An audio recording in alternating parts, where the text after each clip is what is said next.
예, 검찰이 이른바 영장 쇼핑, 공수처 이른바 영장 쇼핑 논란 거셉니다. 자, 공수처장도 이제 수사를 할 것인가 말 것인가 얘기가 나오고 있고요. 자, 개몽된 아기 엄마 김계리 윤 대통령 측 변호인의 움직임까지 굉장히 화제가 되고 있어서 두 가지 소식 준비했는데요. 먼저 장동혁 국민의힘 의원의 목소리 들어보시죠. 공수처로 전락한 공수처는 영장 쇼핑에 대해서 거짓말로 도망다니다가 드디어 압수수색을 당했습니다. 곧 판도라의 상자가 열릴 것입니다. 영장 쇼핑에서 시작한 체포, 구속, 그리고 누가 봐도 불공정한 헌재 재판관들, 그리고 마지막에 40여 개 꼼수 투입까지 탄핵 심판에 대한 여러분의 결론은 무엇입니까? 예, 김동원 대변인. 네. 장동혁 의원이 목소리를 굉장히 올리는데 네. 꼼수처로 전락한 공수처. 영장 쇼핑에 대해 거짓말로 도망다니다가 압수수색까지 당했다. 판도라의 상자가 열릴 것이다. 공수처 거의 맹공을 퍼부었네요.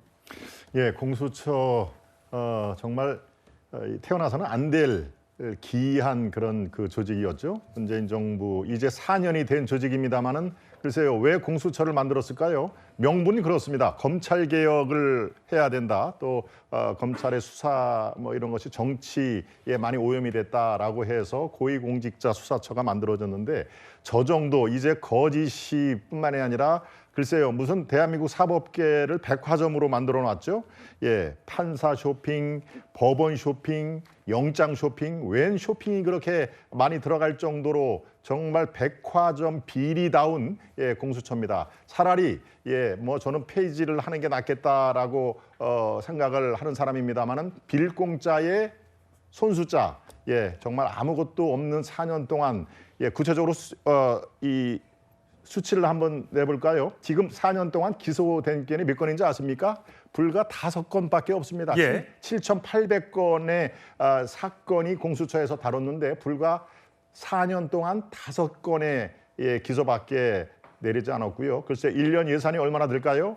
거의 200억이 예산이 들어갑니다. 187억으로 제가 기억을 하고 있습니다만 2년 전에 그것도 기준입니다. 자, 이 정도 되면요. 돈 먹는 하마뿐만이 아니라 지금 또 공수처가 인원을 늘린다고 했는데 저 정도 능력이 없거나 능력이 없으면 역할이 제로다 하는 얘기입니다. 공수처 오동훈 이 처장이 지금 고소고발이 이루어졌습니다마는 저렇게 영장 쇼핑에 거짓말을 해놓고 또 핑계는 부하 직원이 그렇게 했다고 합니다. 저건 도의적으로도 참 문제가 있고요. 자, 이쯤 되면요. 공수처, 꼼수처로 불명예스럽게 하차하기 전에 스스로 문을 닫는 게 저는 올바른 판단이다. 그렇게 생각하고 있습니다. 예, 지금 김 대변인이 얘기했던 것처럼 오동훈 공수처장의 국회 답변을 놓고 논란이 좀 있는 것 같습니다. 저희가 화면으로 준비했습니다.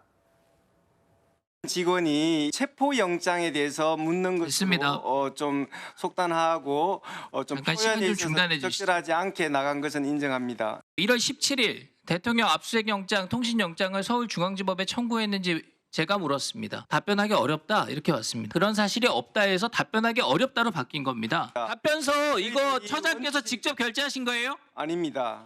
그러면 이거 답변서 안 보고 나온 겁니까? 기본적으로는 수사상 답변 드리기 곤란하다라고 합니다. 우리 파견받은 직원이 좀 이 법률 전문가가 아니기 때문에 지금 체포영장에 대해서 주로 묻는 것으로 이해한 나머지.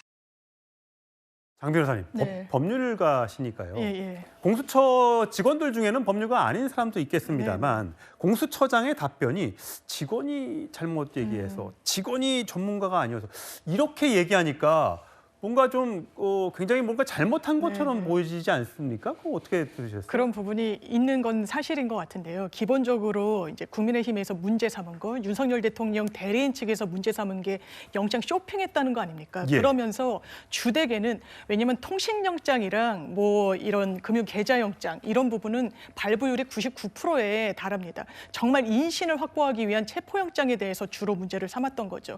이거 중앙에 넣었다가 안 되니까 서부지방법원으로 한 거 아니냐라는 취지였어요. 그런데 만약 정말 그렇게 한다면요, 실무에서 우리가 중앙지방법원에 청구를 했다가 이게 기각됐음에도 불구하고 왜 재신청이 재청구에 들어갔는지를 기재해야 됩니다. 이 체포영장은 그런 사실이 없거든요. 애초에 문제 제기했던 부분에 대해서는 문제가 없었던 겁니다. 그러니까 이런 압수수색 영장, 통신영장에 대해서 했는데 왜 안 했다고 했냐. 그러니까 아마 실무자가 체포영장과 관련해 가지고 답변을 하느라고 아주 미세하게 못 챙겼다는 부분 같은데 저도 그건 잘못이라고 생각합니다. 예. 다만 얼마 전에도 공수처에서 비슷한 문제 제기가 있었을 때 보통 이 영장의 상대방이, 그러니까 체포영장이 아니라 통신영장에 A라는 사람을 하더라도 이건 내란죄에 관련한 수사기 때문에 피의자 윤석열이라고 적시를 한다라는 예. 거예요. 그래서 이런 부분과 관련해서 혼란이 있는데 이거는 정말 그 지연 말단적인 걸로 본질을 좀 흐리는 측면은 분명히 있어 보입니다. 예, 서정욱 변호사님. 어쨌든 변호인단은 공수처가 검찰에 자료를 제출하는 과정에서 일부 자료들을 누락했다는 걸 발견했다. 자, 이제 공수처에 대한 단죄의 시간이 왔다라고 하면서 지금 윤 대통령에 대한 구속, 석방하라는 그게 아직 결론이 안 난 거죠. 그럼 언제쯤 나는 겁니까? 그거는 이제 그 판사가 10일 내에 추가 서면 내라 했거든요. 예. 그러니까 20일 날 신문에서요. 20일. 예, 그 10일이니까 아마 이제 그 30일 다 됐으니까 예. 다음 주쯤에는 결론이 나올 거다. 예. 이렇게 보고요. 예. 저게 두 가지인데 예. 하나는 이제 그 국회 허위 답변한 거는 김명수 대법원장이 똑같아요. 국회 허위 답변. 이거는 이제 허위 공문서 작성, 행사 이런 죄로 이제 지금 압수수색 들어갔고요. 예. 더 심각한 게 바로 저 부분입니다. 경찰이나 어떤 수사기관도 이첩할 때는요. 불리하든 유리하든 모든 서류 한 장도 누락하면 안 돼요. 예. 그대로 이첩해야 돼요. 네. 그런데 이번에 내란 담당하는 대통령 변호인단이 목록을 달라 했더니 검찰은 냈어요. 그런데 공처는 아직 안 내는 거예요. 그러면 공처가 많은 기록을 누락해서 어디에다가 숨겨놨죠? 그걸 왜 두죠? 법원에 다 내야 되잖아요. 이거는 진짜 심각합니다. 만약에 영장이 예. 누락됐거나 수사 기록이 누락되면요. 이거는 공용서류 은닉, 손괴, 그다음에 불법 체포감금의 위계에 의한 공무방해까지 큰 문제고요. 예. 그다음에 마지막 영장이 있죠. 영장은 수사는 살아 움직이는 생물이에요. 처음에 압수수색부터 하다가 통신영장 하다가 예. 나중에 체포영장, 구속영장 가죠. 예. 단계로. 도중에 바꾸는 경우를 저는 본 적이 없고 있을 수도 없어요. 예. 도중에 왜 바꿉니까? 알겠습니다. 어쨌든 장 변호사는 지연 말단적인 거다.